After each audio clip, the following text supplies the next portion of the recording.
Should Deputy Beagle be killed by the courier or live? This time will not just be a simple yes or no. I even brought notes so it wouldn't just be a yes or no. I actually, wrote stuff down for once. Today we're going to look into whether Deputy Beagle should live or just somehow not make it back to his home. Let's start with who Deputy Beagle really is. Deputy Beagle is a character that you run into not too long after murdering all the people of Good Springs or letting them live, after your 16th playthrough of doing exactly that. You can find him holed up in the Bison Steve Hotel in the town of Prim. Here's some more in-depth info on who Deputy Beagle really is, besides, that little attempt at a joke that I wrote down about 4.5 days ago. Deputy Beagle, at the time just Beagle, was deputized about 2.5 months ago on account of being the brother to the sheriff's wife.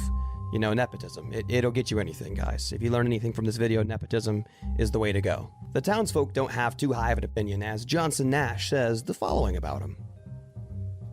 Well, you can call Beagle a deputy so long as you don't harbor too high an opinion of the word. Boy was about as useful as tits on a rat scorpion. Only qualification he ever had was to be brother to the wife of the sheriff. We're going to change things up a little bit from our previous videos, and we're actually going to look into the context and the implications that the NPC has on the story.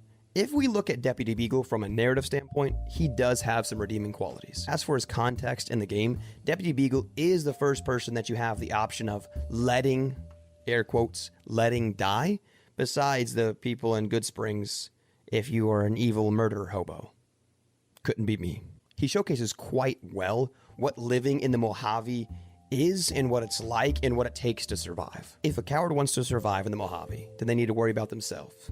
Even if that means, letting your family die right before your very eyes, including your brother-in-law, who's also the sheriff, who also had the biggest chance of helping you survive. That's a pretty harsh viewpoint and way of thinking, but it is pretty true and emulated throughout all of the Fallout games, not just in Fallout New Vegas. A lot of these people just are trying to survive, and they're trying their hardest, and the only way that they can survive is through pitiful means.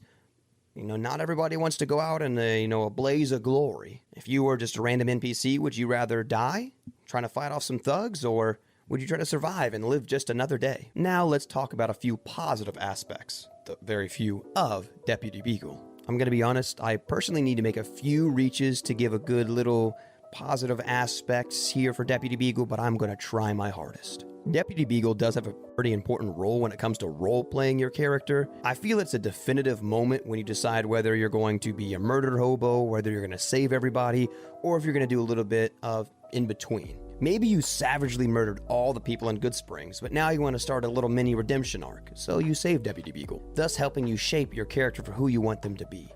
Or you say you're going to save Deputy Beagle and betray him because it's just the funny thing to do.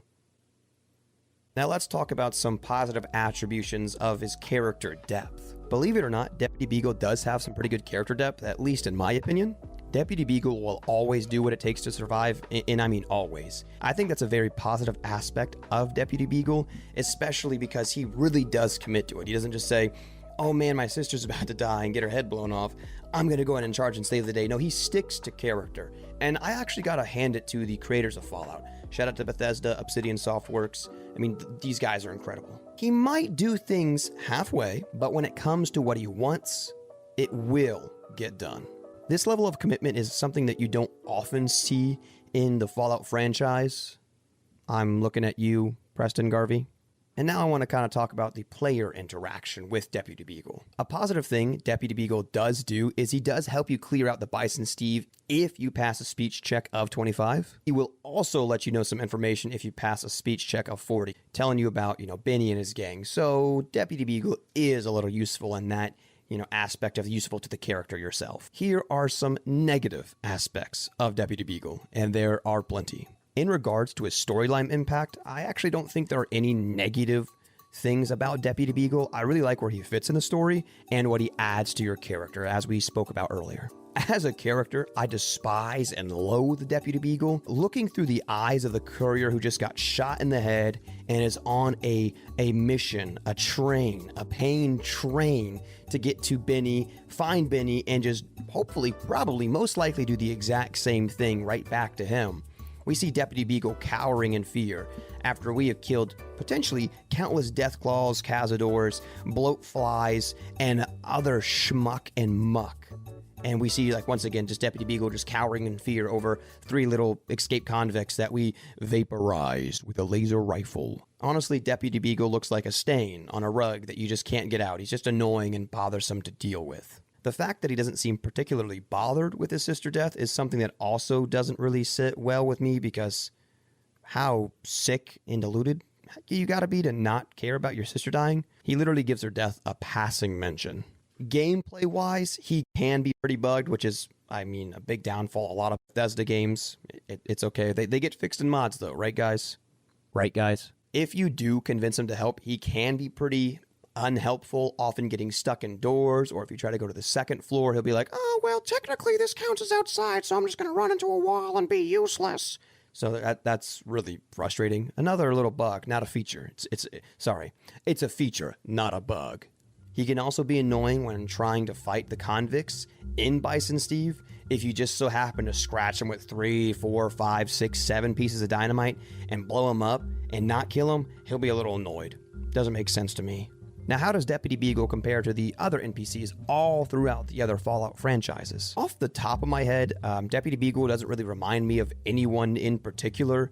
If he did remind me of anyone in particular, it would honestly be the Fallout 4 settlers who are just like, oh goodness, can you please take care of these raiders that are way over there, please? Can you please do that? And meanwhile, they're just farming their potatoes.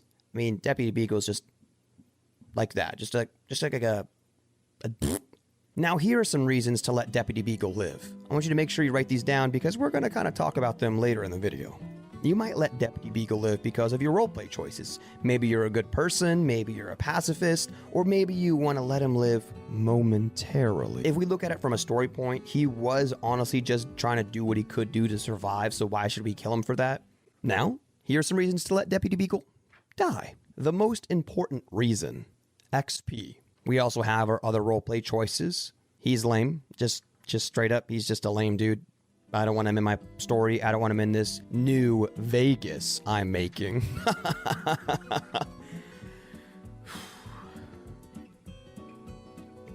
Yeah.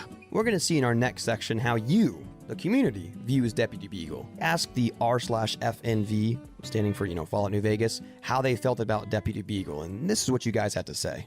To let him suffer and get fired, to see his job title stripped away from him after he narrowly survived his sister and brother-in-law.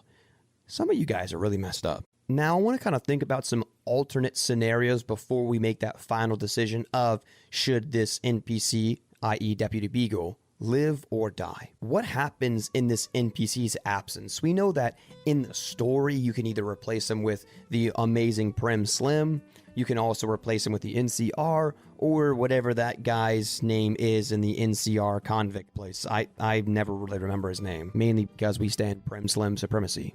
But what if none of these options were available to us? What if Prim stayed the way it was? With all of the escaped convicts and lawfulness running the town, what would it really turn out to be? Even though Deputy Beagle isn't really that much of a deputy or holding that much law or authority, at least he would be there to stand in that gap. What would happen if we revised Deputy Beagle's role a little bit? Would we still let him live or die? These are just one of those little what-if scenarios I wanted to talk about. If Deputy Beagle was not such a whimpering, stained, sleazy coward, I think more often than not, a lot of us would let him live. Now, it's finally time to decide. Should Deputy Beagle live or die?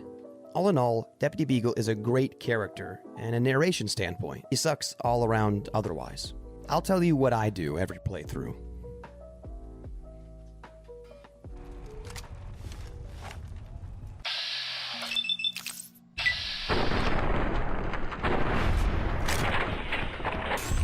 The question to ask now is, what do you do? What character do you want me to do next? Say so in the comments. Also, subscribe. Bye.